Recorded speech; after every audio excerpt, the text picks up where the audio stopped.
Hi guys, Paul here from Make That Sea Change. Today we're going to talk about emails, or more importantly, 5 reasons that you need an affiliate marketing email list. Or why do you need to have an email list? It's one of those most important things that you can do to build an affiliate marketing business or an online business.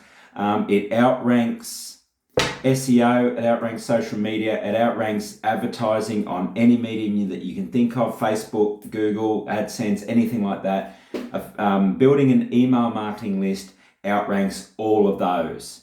If you have a look at sites from Neil Patel and another guy who I had in my head 2 seconds ago, now it's gone, but have a look on the stats online, you will see that it is the most effective most effective online marketing strategy you can have.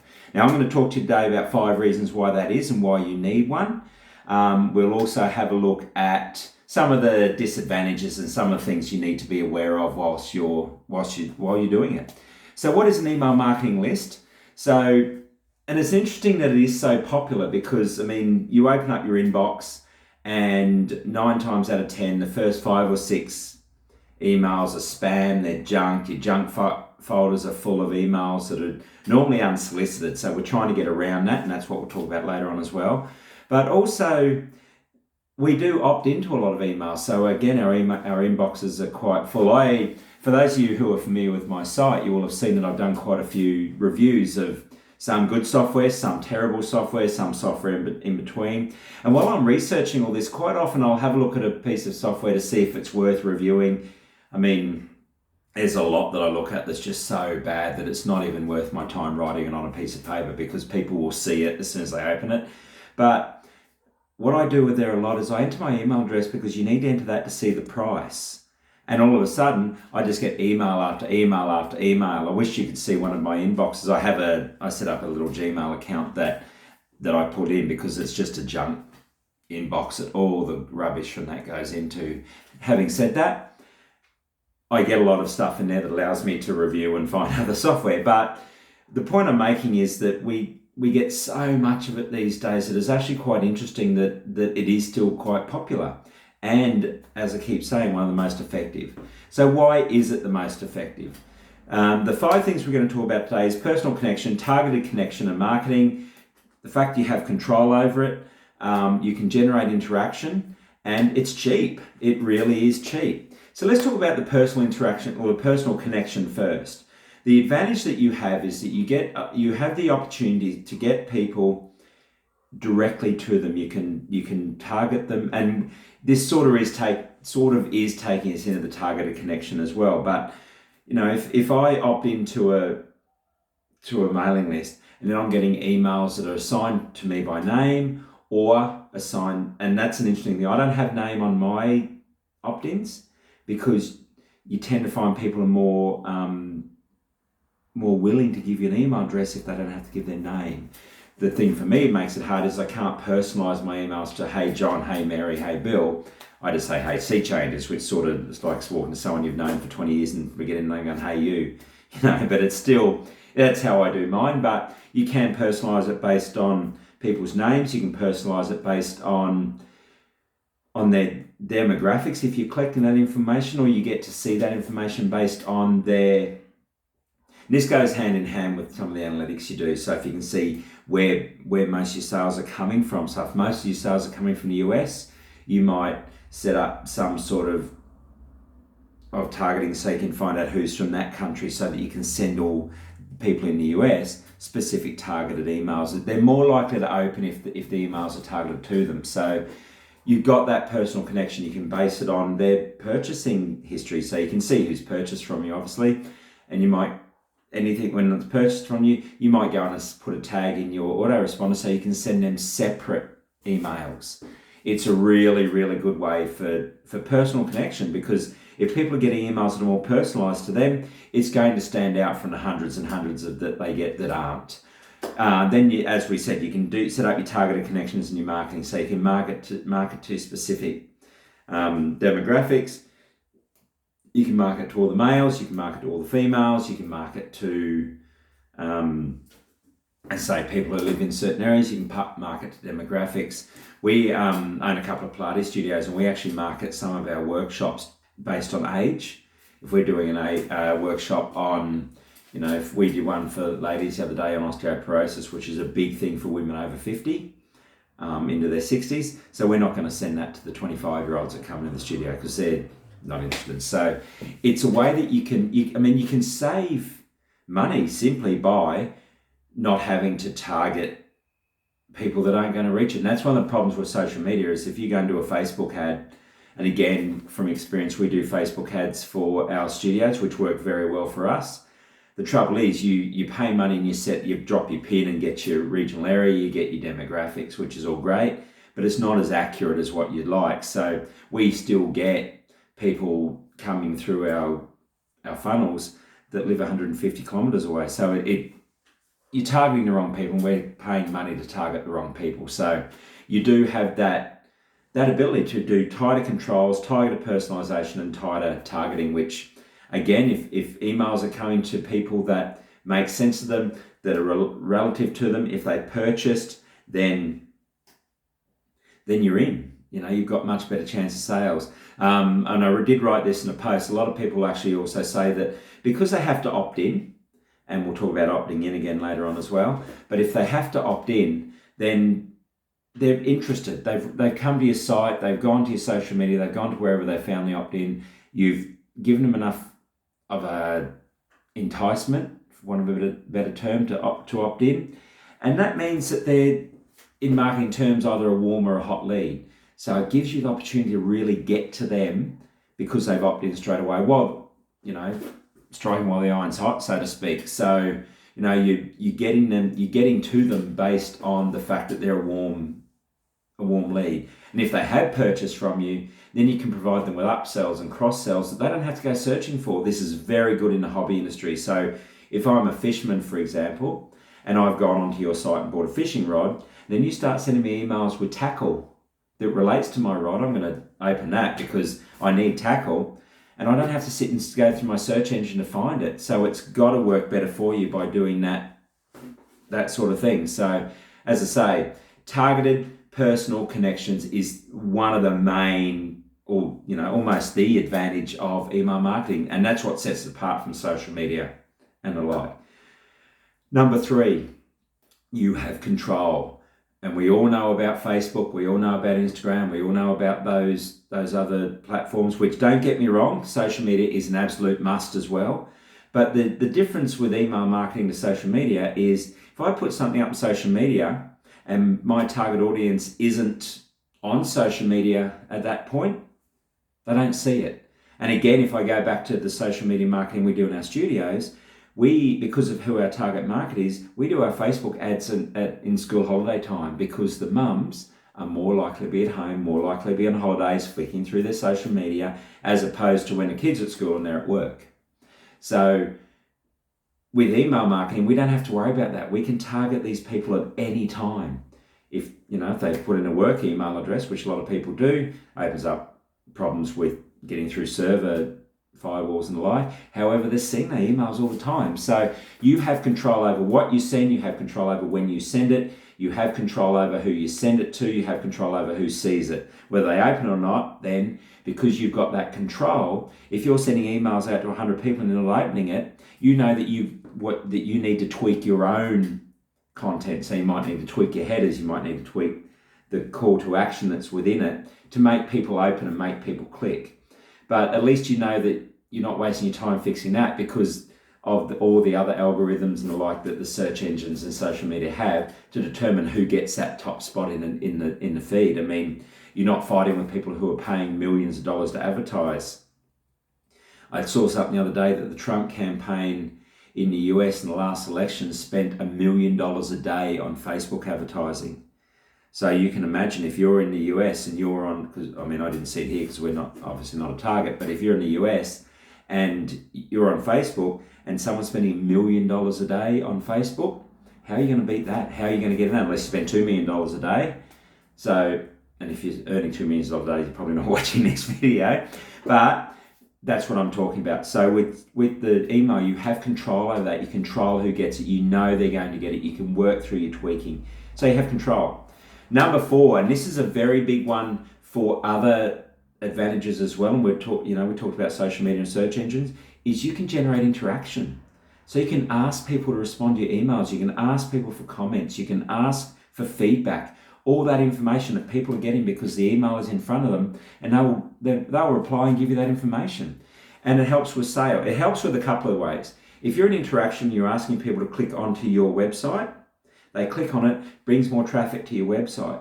More traffic to your website equals more sales, equals greater ranking in search engines. So it's actually a backward type thing. So SEO and social media, and if I've made this video sound like SEO and social media aren't important, well, please remove that from any idea that I may have given you. SEO and social media are critical and crucial. Email is another tool in that chain. But if you've got emails and you're driving people from your links into the search engines, that means that you're increasing your rankings. And increasing your rankings goes around in circles. The more people who go to your work, the higher you rank in the search engines, more people come into your site, the more people opt in, and it goes round and round. More people you can target because you've got control, because you're doing targeted, because you've got personal connections, all those sort of things. So you can generate interaction by getting people to come to your site.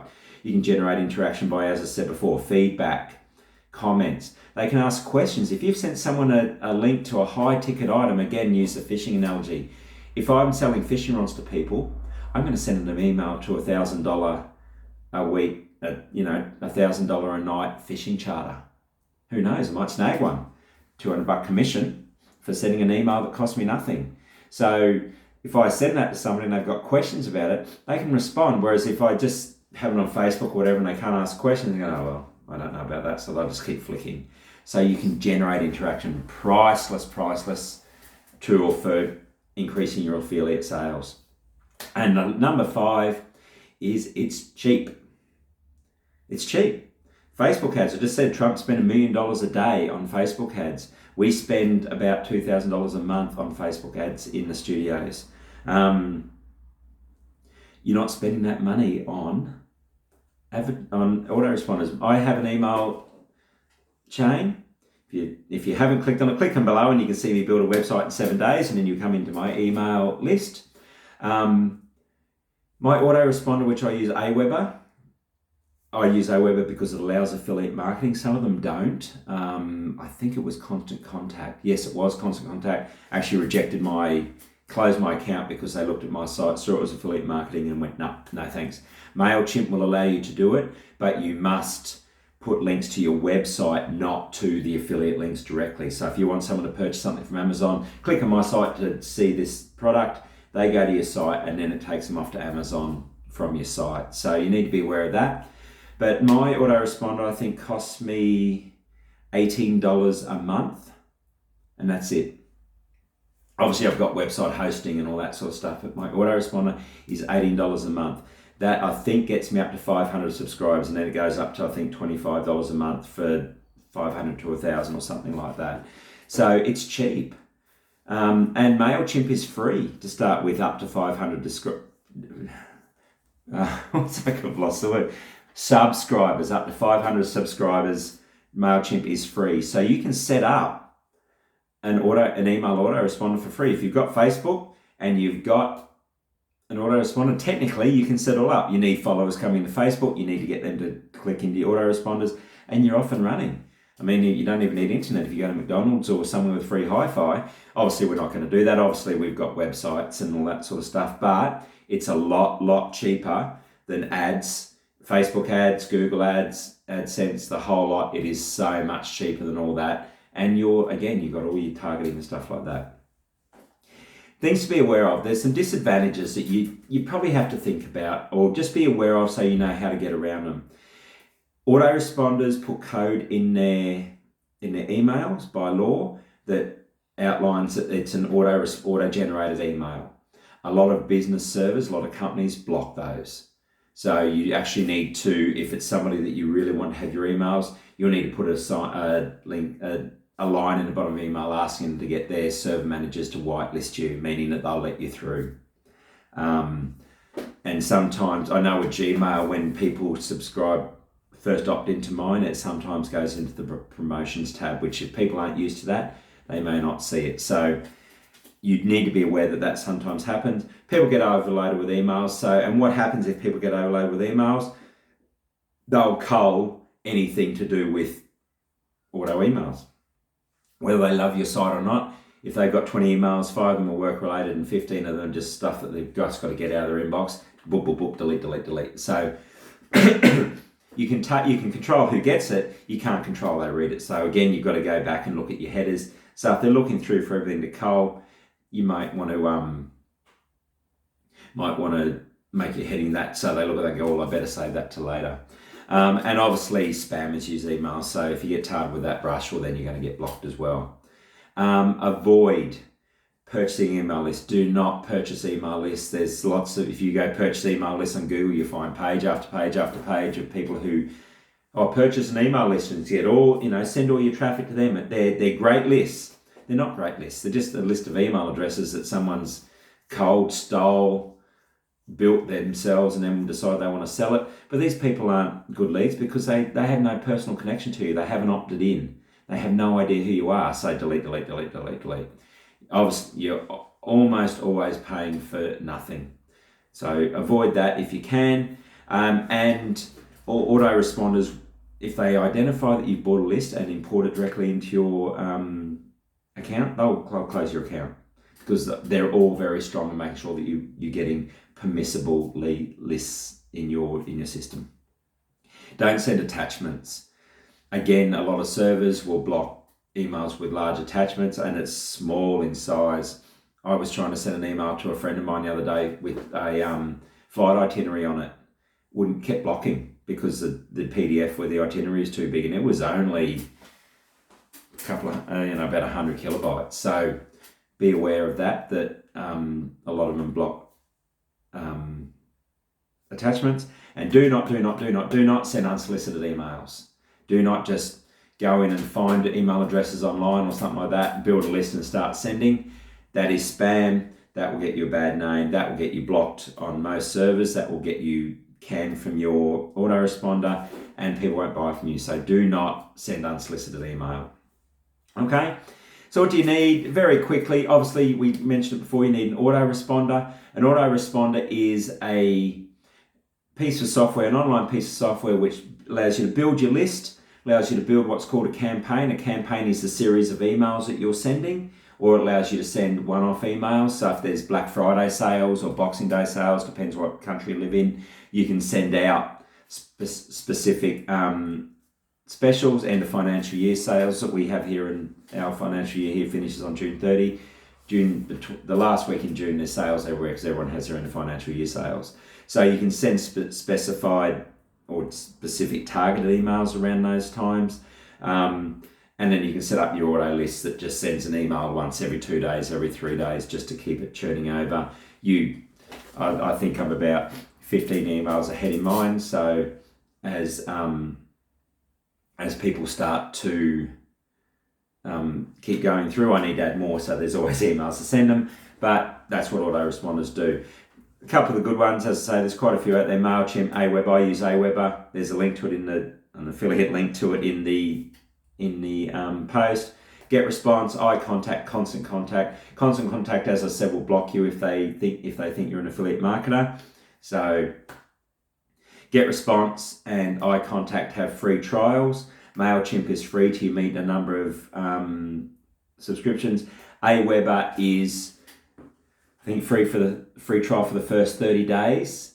GetResponse and Aweber, you need a credit card up. MailChimp and iContact, you don't. Constant Contact doesn't have has a free thing, but you need a credit card as well. There's hundreds others out there. Some are free. Some are free forever. They don't have the functionality that obviously the paid ones do, like any software program. I've listed the 5 most common ones in there, and there's the link to another site, another post I've done, which has more information about them. So you'll need that. You'll need a call to action. One of the things we mentioned at the beginning of this video was that there's so many people out there getting so many emails these days that people, and I know I am, are hesitant to put their email address into a website because they just think, oh God, here comes another lot of emails.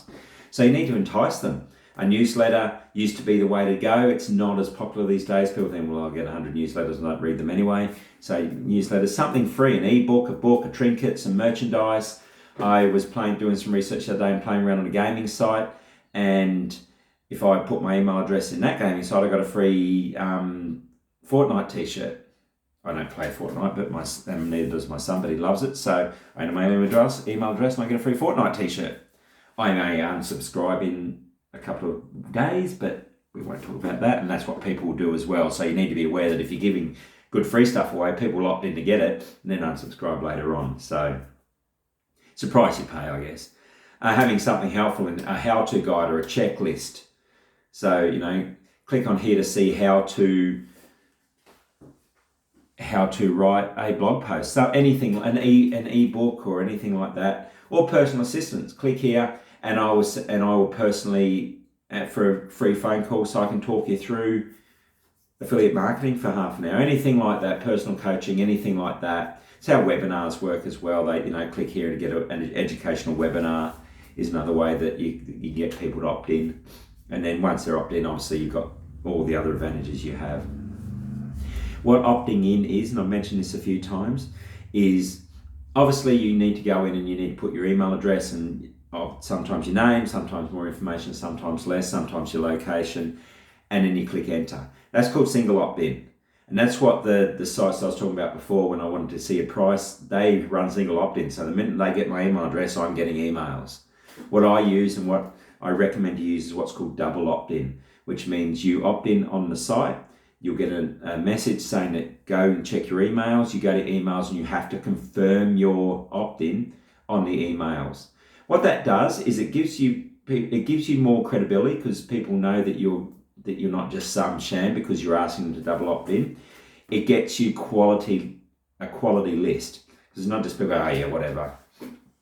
If they take the time to double opt in, it means they're a lot more likely to open up your information and more likely to read, more likely to purchase. So double opt-in is important. Some servers won't allow emails in unless there's a double opt-in flag on it as well. So I'd highly recommend double opt-in. So as I say, you enter your information into the site. It says, thanks, great to have you. Go to your emails, find my email, look in the promotions folder if need be. Sometimes it goes to junk, look in junk, opt in, off you go. Emails start coming. And obviously then you'll need some sort of platform for your opt-ins to go on. So you need a website, social media. We know what they are. There's lots of posts on my site about emails and social media, and I won't go too much into that now. But obviously you need some sort of platform that people can find your opt-in. Your opt-ins aren't just going to appear from nowhere. You need to sort them somewhere. So if you've got good social media presence, put it on there. As people flick through your page, they'll see your opt-in and they'll go in. And obviously they've got to be online and the like. Websites are the same. That's where your SEO is important, because people do the search to solve a problem. They find your site, you solve their problem. Oh, there's an email opt-in at the bottom to get more information, or get something free, whatever. And then through they come to your email list that way. Okay, so that's email list. That's 5 reasons why you need it. It's personal. You can target them. You have control over how it works. You can get interaction from your people, which is priceless, and it's cheap. And it is the most effective online marketing tool in the world. It beats everything else. So have a good look into it. And speaking of interaction, if you have any questions, need any help, comments, feedback, please don't be afraid to comment below, either on the video in YouTube or on the bottom of these posts. Please click like and subscribe if you're in YouTube, and I will be back soon with some more information for you. Thanks guys, speak to you soon. Bye.